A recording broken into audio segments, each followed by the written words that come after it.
Déclic Family est un jeu de vrai ou faux dans lequel vos mains doivent répondre vite et bien.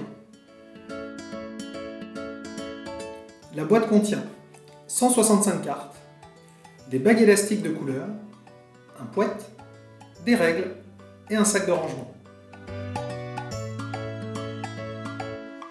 Dans Déclic Family, il faut répondre le plus vite possible par vrai ou faux à des questions que chaque joueur lit tour à tour. Commencez par faire un tour de table, que chacun rappelle son prénom, son nom, son âge, cela pourrait s'avérer utile plus tard. Prenez ensuite un élastique et passez-le à un doigt de votre main droite ou de votre main gauche. La main avec bague vous sert désormais à répondre vrai. La main sans bague vous sert désormais à répondre faux. Placez le poète au centre de la table à portée de main de tous. Mélangez ensuite les cartes et distribuez-en 5 en pile face cachée à chaque joueur. Parmi les cartes restantes, prenez-en une et donnez-la au joueur le plus jeune pour commencer la partie.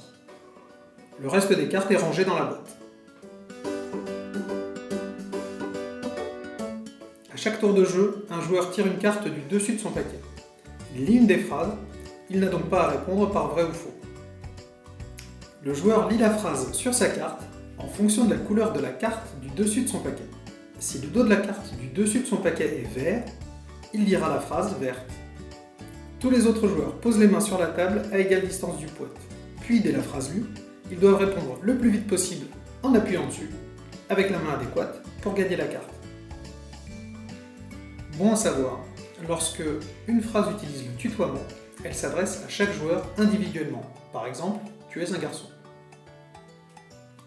Pour les phrases plus générales, les réponses vrai ou faux sont indiquées sur les cartes pour éviter les contestations. Une fois la main posée sur le poète, il est interdit de l'enlever ou de la changer. Les kangourous savent sauter.